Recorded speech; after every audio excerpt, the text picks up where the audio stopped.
So I thought I'd I thought I'd go live. And instead of make a video, my storage is pretty full up right now. I'm at Headley, British Columbia, and I'm at the Headley, British Columbia Mining Museum. So I just wanted to walk around and take a little look. So this is a miner's cabin. Look at how nicely painted it is. Stove, little chair. These beds are a little small.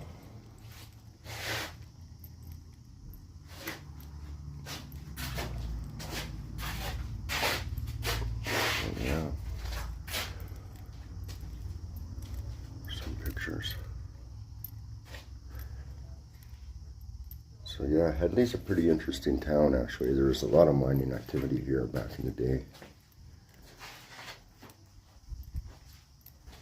It's got a very post-apocalyptic feel to it, this town. It's pretty intense. I've always liked it. It's an unincorporated town too. I don't know exactly what that means, but there is a significance to it.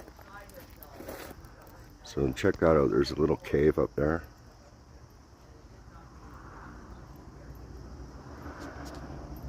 I don't know if you can see it.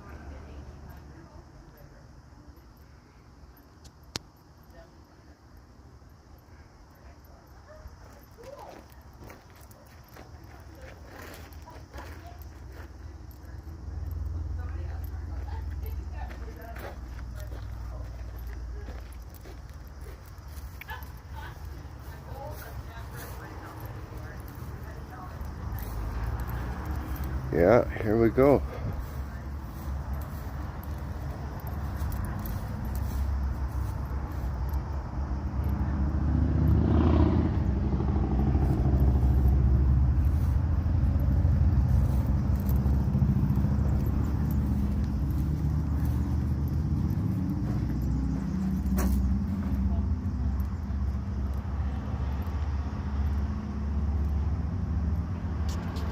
Wood stove pipe wound with steel wire was a standard water distribution pipe during the Victorian and Edwardian eras from 1903 to 1972.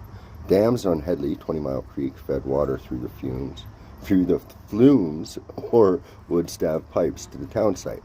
Water tower and stamp mill. The water tower, now unused, and stamp mill's concrete and stone foundations still overlook the Headley town site. The pipe was manufactured by Sweeney Cooperage, False Creek, Vancouver, until the 1950s. Wow.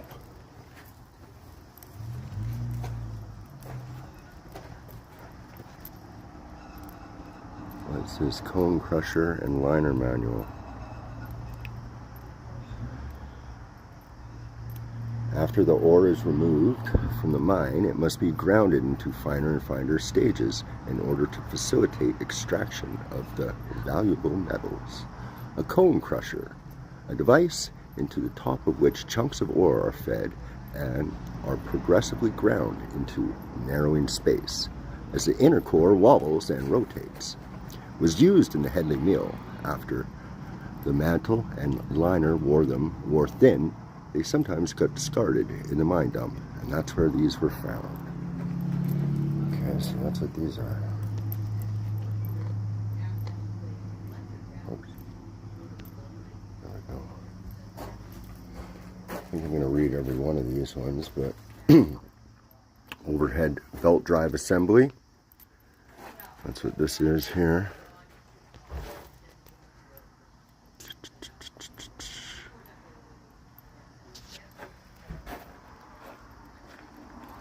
Flywheel stamp mill. This flywheel was found partially buried in a pile of stumps and dirt at the Old Zone mine northwest of Nickel Plate Lake. The wheel was part of a 5-stamp mill for crushing ore that was put in operation in July 1908. Over the next few decades, the Golden Zone struggled to remain open, and finally the equipment was offered for sale in 1932. The flywheel was left behind Working version of a similar stamp mill can be observed in Winthrop, Washington.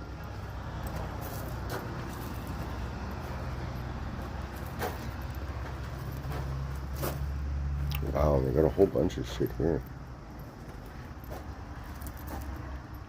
Headley Hospital furnace? What the fuck?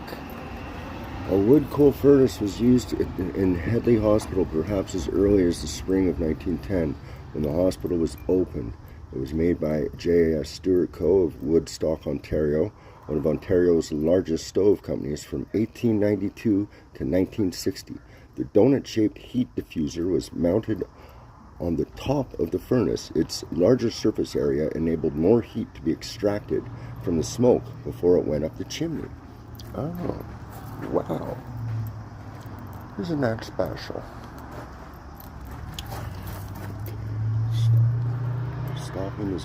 Stopping is a process used in extracting ore from an underground mine, leaving behind a cavern-like open space known as a stope. Stoping is used when the country rock is sufficiently strong enough to cave onto the stope, although in most cases, artificial support is also provided. The country rock in nickel plate was strong, and some of the stopes were really large. Over the years, they filled with water and became underground lakes.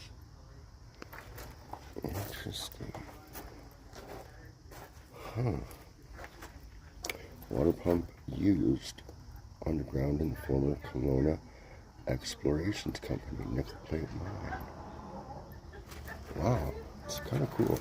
Surprised nobody's popped on. I guess my notifications aren't going out. Like I said, I've been hacked, but usually there's a core amount of people that'll come. Anyways, I'll keep the video up just in case anyone wants to replay it, and it's not going to be copyright.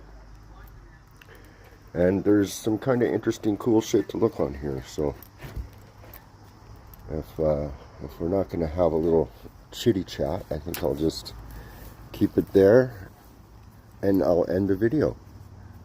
So thanks very much for watching. Have a good day. End. Stop.